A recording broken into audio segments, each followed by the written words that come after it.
നമസ്കാരം. കലിക ന്യൂസിലേക്ക് സ്വാഗതം. കൊല്ലം കടക്കലിൽ വീടിന് സമീപം പാർക്ക് ചെയ്തിരുന്ന മിനി ലോറി കത്തിക്കുകയും പിക്കപ്പ് വാൻ അടിച്ചു തകർക്കുകയും ചെയ്തു.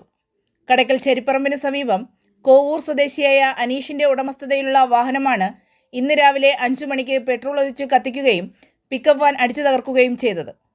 കക്കൂസ് മാലിന്യം നീക്കം ചെയ്യുന്ന വാഹനത്തിനുടമയായ അനീഷിനെ ഇന്നലെ ചടയമംഗലം പോലീസ് സ്റ്റേഷനിൽ വിളിപ്പിക്കുകയും ചടയമംഗലം പോലീസ് സ്റ്റേഷൻ പരിധിയിൽ കഴിഞ്ഞ ദിവസങ്ങളിൽ കക്കൂസ് മാലിന്യം തള്ളിയ CCTV ദൃശ്യങ്ങൾ കാണിക്കുകയും ചെയ്തു. CCTVയിൽ കണ്ട വാഹനം തന്റേതല്ലെന്നും ആ വാഹനം അടൂർ സ്വദേശിയായ നന്ദു എന്ന ആളുടേതാണെന്നും അനീഷ് ചടയമംഗലം പോലീസിൽ പറയുകയുണ്ടായി.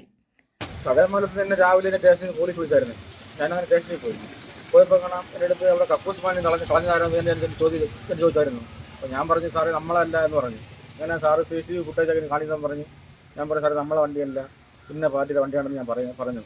അപ്പോഴത്തേക്ക് പോലീസുകാർ അവനെ അന്വേഷിച്ച് പോയി. ആ ഒരു വൈരാഗ്യത്തെ പുറത്ത് വന്ന് എൻ്റെ വീട്ടിൽ ഇന്ന് രാവിലെ എളുപ്പം 5 മണിക്ക് വന്നിട്ട് എൻ്റെ വണ്ടി KL 09 ആ വാഹനം ഇവൻ മൊത്തം കത്തിച്ച് പിന്നെ ഒരു ബൊലേറോ പിക്കപ്പ് മൊത്തം അടിച്ച് നശിപ്പിച്ച് പൊട്ടിച്ചിട്ട് അങ്ങനെ ഞാൻ പെട്ടെന്ന് എണ്ണിച്ച് പോയി നോക്കിയപ്പോൾ ഇവന്മാർ പെട്ടെന്ന് ഓടി ഇവന്മാർ ഞാൻ ആളെയും കാണുകയും ചെയ്തു. ഇവൻ്റെ പേര് നന്ദുവാണ്. അവൻ്റെ കൂടെ 2 പയ്യന്മാരുണ്ടായിരുന്നു. അതിന്റെ വൈരാഗ്യത്തിലാണ് ഇന്ന് രാവിലെ തന്റെ ഉടമസ്ഥതയിലുള്ള വാഹനം അടൂർ സ്വദേശിയായ നന്ദുവും 2 കൂട്ടുകാരും ചേർന്ന് കത്തിക്കുകയും അടിച്ചു തകർക്കുകയും ചെയ്യുന്നതെന്ന് അനീഷ് കടക്കൽ പോലീസിൽ പരാതി നൽകി. വാഹനം അടിച്ചുപൊളിക്കുന്ന ശബ്ദം കേട്ട് വീട്ടിൽ നിന്ന് വന്ന അനീഷ് കാണുന്നത് വാഹനം കത്തിക്കുന്നതും അടിച്ചു തകർക്കുന്നതുമാണ്.